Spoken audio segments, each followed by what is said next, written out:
Assalamualaikum warahmatullahi wabarakatuh. Shalom, Om Swastiastu, Namo Buddhaya, salam kebajikan. Halo, selamat pagi adik-adik semua. Bertemu lagi dengan kakak Ratu Anissa Mauri Saliha dari Angkatan 2022 selaku pembawa acara pada kesempatan kali ini. Bagaimana kabarnya adik-adik? Kakak harap kalian semua yang sedang menyaksikan ini dalam keadaan baik, sehat walafiat, dan pastinya tetap semangat untuk mengikuti rangkaian acara pada pagi hari ini. Setelah kurang lebih 5 hari mengikuti rangkaian acara masa pengenalan lingkungan sekolah atau MPLS tempo lalu, kakak yakin banyak sekali ilmu dan materi yang dapat kita petik dan yang pastinya jadi mengenal Delayota ya. Nah, untuk mengenal Delayota lebih dalam lagi, pada hari ini dan hari-hari ke depan kita akan melaksanakan acara yaitu Delayota Character and Creativity Building, yang dimana akan membahas topik-topik yang menarik dan juga dengan narasumber yang keren-keren. Oleh karena itu, untuk membuka acara DCCB pada pagi hari ini, kita buka dengan bacaan basmalah. Bismillahirrahmanirrahim. Selamat mengikuti rangkaian acara DCCB 2021. Semangat dan sukses untuk kalian semua. Semoga Tuhan Yang Maha Kuasa selalu memberikan kita perlindungan, kelancaran, dan kemudahan. Amin, amin, amin ya robbal alamin. Terima kasih. Wassalamualaikum warahmatullahi wabarakatuh. Om Santi Santi Om. Paksi Jaya.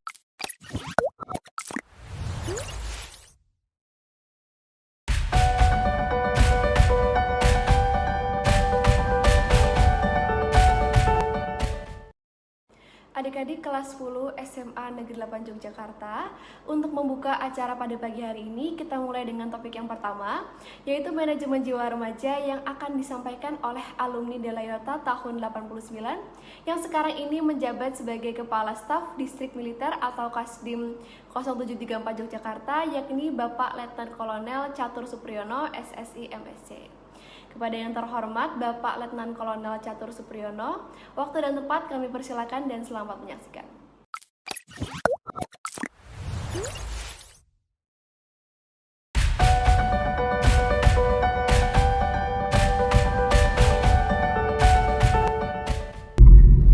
Assalamualaikum warahmatullahi wabarakatuh. Selamat berjumpa anak-anak siswa kelas 10 SMA Negeri 8 Yogyakarta, para siswa baru.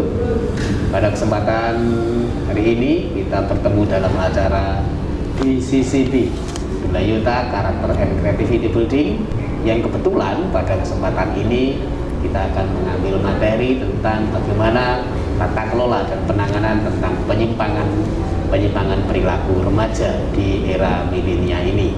Dan kebetulan pada kesempatan hari ini kita bersama dengan salah satu alumni SMA Negeri 8 Yogyakarta yang lulus pada tahun 1989, dan kebetulan beliau adalah seorang tentara yang sekarang ini menjabat sebagai Kasdim di Kodim 0734 Yogyakarta. Siapa beliau? Beliau adalah Bapak Letnan Kolonel Catur Supriyono, Sarjana Sains, MSc. Ya, begitu banyak prestasi-prestasinya yang nanti akan kita gali bersama. Siapakah beliau dan bagaimana pengalaman beliau ketika berada di SMA Negeri 8 Yogyakarta. Selamat pagi Pak Catur. Selamat pagi Bapak Ji.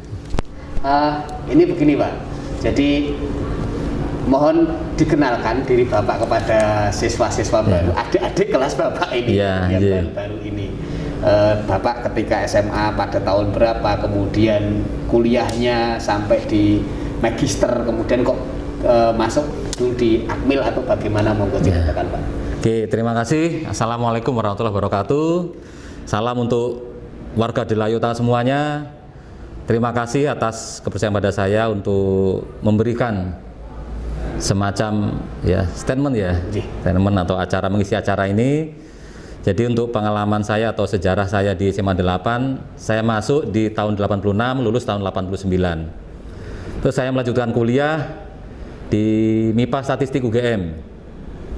Selanjutnya saya dalam kuliah itu mendapat beasiswa dari Mabes TNI untuk menjadi mahasiswa beasiswa Mabes TNI. Setelah lulus saya langsung mengikuti pendidikan kemiliteran bersama-sama dengan Sepamilwa TNI. Jadi setelah itu saya tamat pendidikan militer, saya langsung ditugaskan di Detasemen Arhanud Rudal, Detasemen Pertahanan Udara Peluru Kendali di daerah Dumai, Riau, perbatasan Sumatera Timur.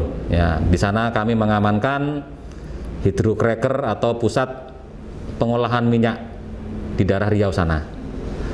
Selanjutnya saya ditugaskan setelah selesai di peluru kendali, saya bertugas di Komando Kewilayahan di daerah Bukit Tinggi, Padang, terus kembali ke Yogyakarta, ke Semarang, Solo, Sukoharjo, dan kembali lagi ke Yogyakarta ini. Pengalaman-pengalaman selama saya melaksanakan kegiatan memang pertama dari sisi militer, selama saya di Detasemen Rudal, terus melaksanakan kegiatan-kegiatan di Komando Kewilayahan, mulai dari Bukit Tinggi sampai di Jogja sekarang ini. Semuanya harus kita saling sinergikan, ya, seperti itu. Ya, terima kasih Pak Catur. Begini Pak, ketika kita menyelami kehidupan anak-anak remaja sekarang, khususnya di umur-umur atau usia-usia SMA, sekarang ini banyak sekali penyimpangan perilaku yang dilakukan oleh para remaja kita, yang notabene mereka adalah generasi penerus bangsa kita. Bagaimana melihat keberadaan di Yogyakarta ini khususnya, karena di akhir-akhir ini ada cenderung label khas Yogyakarta yang baru. Yang dulu itu Jogja itu sebagai kota pelajar, kota budaya, kota pariwisata, tapi sekarang ini muncul ada label kota klitih. Nah, dengan adanya label kota klitih ini bagaimana Pak? Apakah ini menurut Bapak, klitih ini bisa kita kendalikan atau tidak? Atau bisa kita berantas atau tidak? Dan bagaimana caranya? Misalnya kita akan mengurangi atau bahkan menghilangkan klitih yang ada di Yogyakarta ini. Terima kasih. Oke. Jadi dengan adanya klitih ini, sebetulnya kalau kita berbicara klitih ini kurang pas, ya. Kalau dalam bahasa kami dari Komando Kewilayahan, di TNI Komando Kewilayahan ini, klitih itu tidak ada. Tetapi yang ada adalah kejahatan jalanan. Sama juga di Polres, di pihak kepolisian, klitih itu tidak ada. Klitih itu artinya adalah orang yang pergi atau berbuat sesuatu yang tanpa tujuan. Ngelitih itu berarti menunjukkan bahwa seseorang itu tidak punya tujuan, tidak punya arah, tidak punya kreativitas. Jadi salah satu cara untuk mengatasinya adalah gini: apabila kita sebagai seorang pelajar, berarti kita harus mempunyai suatu kegiatan yang kreatif, kegiatan yang punya gagasan, punya ide-ide cemerlang. Tapi seandainya anak-anak tersebut tidak dipenuhi dengan suatu kegiatan-kegiatan positif, akhirnya ini nganggur, akan mencari sesuatu yang untuk menunjukkan jati diri dia, siapa saya. Sebetulnya cukup mudah itu. Adalah pengawasan dari pihak keluarga, pihak sekolah, pihak lingkungan. Kita punya jargon-jargon, ya. Sak kasur, sak dapur, sak sumur. Itu sudah menjadi jargon-jargon sejak nenek moyang kita, dan itu merupakan salah satu nilai-nilai luhur yang ada di Pancasila. Kasur itu berarti kita harus saling memberitahu dalam satu keluarga. Sak kasur, sak dapur itu berarti masih dalam lingkungan keluarga. Kalau dalam sak sumur, kalau dulu kita kan sumur itu untuk kehidupan lingkungan, berarti kita harus saling mengawasi dalam kehidupan lingkungan, saling mengingatkan. Ya, saling mengingatkan. Mungkin nilai-nilai di kota Yogyakarta ini mungkin sudah mulai ya terhapus lah, atau sudah mulai berkurang, terdegradasi. Jadi untuk hal tersebut maka perlunya pengawasan dari keluarga, lingkungan, dan pihak sekolah. Saling mengingatkan. Mungkin kalau kita berbicara agama lebih panjang lagi. Ini kita berbicara masalah nilai-nilai saja dulu. Nilai-nilai yang ada di Misalnya di rumah, seandainya orang tuanya sibuk, lingkungan harus bisa menegur, bisa mengatur. Seandainya sekolahnya sibuk, itu aman. Tapi kalau sudah di sekolah pun tidak ada perhatian, anak-anak diperbolehkan bolos dan tidak ada reward and punishment, itu justru akan berakibat anak-anak itu tidak punya kreativitas. Jadi pola pikirnya, otaknya diisi dengan kegiatan-kegiatan bagaimana saya menghindari pihak sekolah, bagaimana saya mempunyai kebanggaan bisa bolos dari sekolah. Jadi intinya adalah pengawasan, ya, pengawasan dari pihak keluarga, lingkungan, dan sekolah. Dan jenisnya di sini saya juga kemarin sempat menyampaikan kepada pihak pemerintah daerah pada saat rapat Forkopimda, kelitih itu bisa, tapi tidak bisa jalan sendiri, tidak boleh ego sektoral. Kelitih itu bukan masalah sekolah, itu masalah bersama. Ya, kelitih kecacatan jalan itu masalah bersama, bukan masalah sekolah. Bisa kita atasi bersama-sama. Kenapa? Dari data yang kita punya, untuk anak-anak kelitih itu tidak ada dari SMA yang favorit, tidak ada.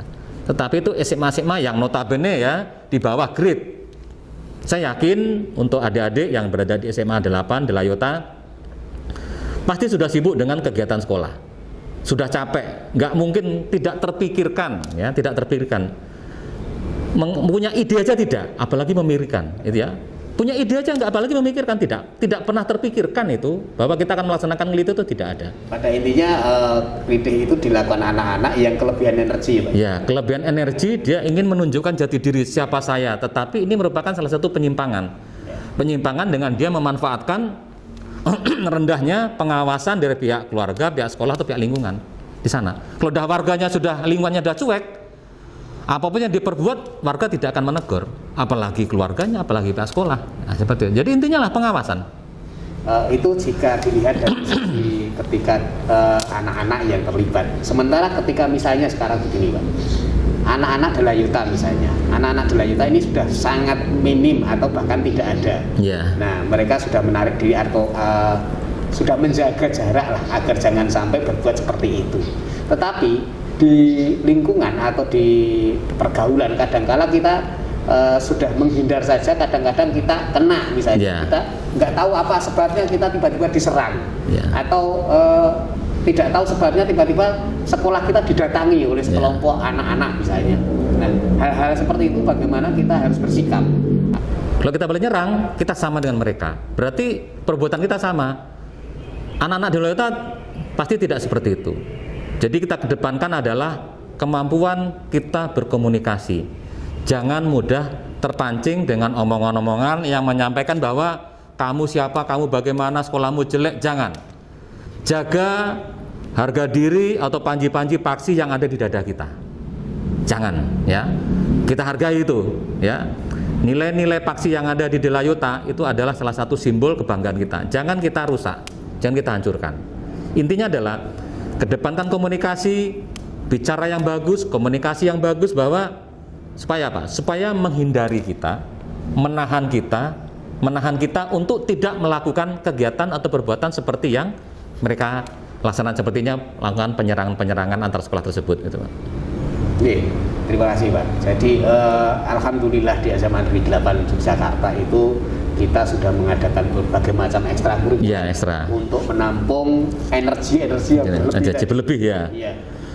Pada intinya kemudian mereka bisa mengendalikan diri karena mereka mengikuti berbagai macam ekstrakurikuler yang ada di SMA, ada di sekolah. Selain itu kita juga ada organisasi OSIS dan organisasi MPK. Namun kita tidak bisa memungkiri, Pak, ketika ada beberapa teman-teman anak-anak remaja, anak-anak sekolah dimanapun sekarang adanya, entah itu di sekolah negeri, di sekolah swasta, mereka kadangkala juga membuat komunitas. Nah, membuat komunitas yang seperti penjenengan ketika tadi, ini komunitas yang tidak jelas. Nah, bagaimana agar nanti anak-anak yang baru, teman-teman kelas 10 yang baru ini tidak kemudian terjerat dalam komunitas-komunitas yang tidak ada, yang tidak jelas tadi, Pak. Oke, itu masalah komunitas ini merupakan salah satu bentuk ide-ide kreatif dari mereka. Sebetulnya komunitas ini mereka sudah punya sejak dia SD lah sebetulnya tuh. Karena apa? Komunitas dari SD, SMP itu pasti mereka sudah punya. Tiap anak-anak pasti mengekspresikan dia dengan komunitas dia. Komunitas itu merupakan salah satu kelompok mereka bisa berkomunikasi. Karena ide-idenya sama, makanya mereka membentuk komunitas. Sebetulnya begini, untuk masalah komunitas, kita berikan beban kepada mereka pada saat mereka masuk, mereka akan melaporkan komunitas yang mereka ikuti. Setelah komunitas yang mereka ikuti, kita akan coba kita padukan komunitas apa yang bisa mendukung untuk kegiatan kreativitas sekolah. Sama, kita di sini juga sedang mengumpulkan, mendata ya. Kita mendata semua yang ada kita petakan. Misalnya kita petakan potensi komunitas yang ada di sekolah ini ya. Potensi yang diikuti oleh anak-anak didik baru. Potensinya apa saja? Kalau misalnya mereka potensinya ke bidang seni, ya kita kumpulkan, coba you buat kegiatan ini, kita dukung dari sekolah. Kamu punya komunitas ini, ayo mainkan, bantu kegiatan kamu. Seperti itu. Jadi potensi-potensi yang mereka miliki ini merupakan menjadi penguat, ya, penguat atau memperkuat kegiatan-kegiatan yang ada nanti, ada kegiatan atau kreativitas yang ada di sekolah. Contohnya mesti selain itu ada komunitas yang selain seni lah. Komunitas olahraga, komunitas mental, komunitas mungkin dia suka yang kegiatan-kegiatan yang suka metrik lah. Metrik itu apa ya? Pameran-pameran itulah. Digabung, anak-anak digabung, udah mereka idenya sama, pasti mereka enak kerjanya. Ya. Itu. Permasalahannya di sini bahwa semua potensi-potensi yang ada pada diri anak itu sebenarnya sudah kita wadahi, baik dari yang olahraga maupun seni, bahkan sampai ke religius. Ya. Nah, mereka sudah punya wadah tersendiri di sekolah, tapi kadangkala kemudian ada komunitas di luar itu yang sebenarnya tujuannya tidak jelas. Artinya dengan komunitas itu kemudian memancing adanya komunitas lain dari sekolah lain kemudian untuk saling berbenturan. Nah, itu yang kemudian akan menjadikan bibit-bibit atau bebakalan geng itu tadi. Ya, ya. Itu untuk mengantisipasi agar anak-anak teman-teman yang baru ini dari SMA 8 yang kelas 10 ini agar tidak mudah terjerat ke sana itu seperti apa, teman? Ya, oke. Jadi gini, untuk anak-anak yang tidak komunitasnya tidak terwadai di kegiatan sekolah, kegiatan lingkungan, tidak terwadai, kami siap menampung untuk memperjelas komunitas tersebut. Seandainya mereka kegiatan komunitasnya terjadi penyimpangan di kenakalan, kami bisa saling berkomunikasi. Jadi istilahnya lebih mengarahkan mereka. Kami siap.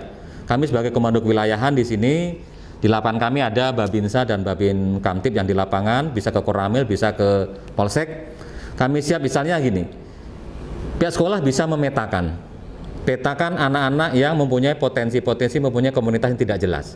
Kita bisa petakan, setelah kita petakan nanti kita kumpulkan. Setelah kita kumpulkan nanti akan kita cek secara diam-diam. Biasanya kita seperti itu. Kita awasi, kita amati, kita selami. Potensi apa sih yang anak-anak yang ini? Contohnya misalnya gini. Kita diberi waktu, saya pernah laksanakan ini waktu saya di Bukit Tinggi, ya. Di sana komunitasnya ya nggak bener lah. Tetapi setelah kita kasih ide, kita kumpulkan, kita bina, pernah juga yang paling parah itu kita ajak dia jadi piket di Kodim. Kalau memang dia sukanya kelahi, ya kita adu kalau perlu. Kalau memang dia potensi kelahi, kamu memang kelahi, berarti kamu punya ilmu bela dirimu apa? Nah, seperti itu. Apa potensinya mengarah kemana? Mengarah dia merusak atau membuat merusak lingkungan, suka coret-coret, arahkan dia ke bidang seni. Kalau dia suka kelahi, arahkan ke bidang olahraga bela diri. Macam-macam. Sebetulnya anak-anak ini anak-anak cerdas sebetulnya. Yang punya komunitas tidak jalannya sebetulnya anak-anak cerdas, anak kreatif dan perlu diperhatikan. Jadi kita harus kumpulkan mereka kembali. Jadi setelah kita petakan, kita kumpulkan, ya itu tanggung jawab kita bersama-sama untuk mengarahkan mereka. Supaya apa? Terhindar dari kejahatan-kejahatan jalanan yang dalam ini sering kita sebut dengan kelitih tersebut. Ya. Ternyata begitu banyak informasi yang bisa kita dapatkan dari beliau Pak Catur Supriyono ya. Pada kesempatan ini kita sudahi dulu untuk wawancara dengan Pak Catur Supriyono, dan kami haturkan terima kasih Yap, Pak Catur. Semoga di lain waktu Pak Catur bisa rawuh ke SMA Pak, siap. Yogyakarta. Pokoknya kalau datang siap ya. Kita bersama-sama biar kita sharing bersama, kita bincang-bincang bersama, terutama pada dengan adik-adik kelas 10 yang baru ini. Dan panjenengan di sini selaku alumni, semoga bisa menjadi inspirasi bagi mereka, inspirasi bagi anak-anak baru ini, dan juga mungkin anak-anak yang masih kelas 11 dan kelas 12 pun bisa terinspirasi oleh beliau Bapak Letnan Kolonel Catur Supriyono, karena ternyata di SMA Negeri 8 Yogyakarta begitu banyak alumni yang sangat berpengaruh di negeri ini. Beliau-beliau adalah anak-anak bangsa yang bisa bermanfaat dan memanfaatkan dirinya bagi kemajuan dan pertahanan negara Republik Indonesia. Pak Catur, terima kasih. Semoga adik-adik kita yang baru ini SMA Negeri 8 Yogyakarta kelas 10 angkatan 2021-2022 menjadi generasi bangsa yang bermanfaat bagi semesta raya. Terima kasih. Sekali lagi Pak Catur, semoga Tuhan memberkati kita semua. Assalamualaikum warahmatullahi wabarakatuh. Waalaikumsalam warahmatullahi wabarakatuh.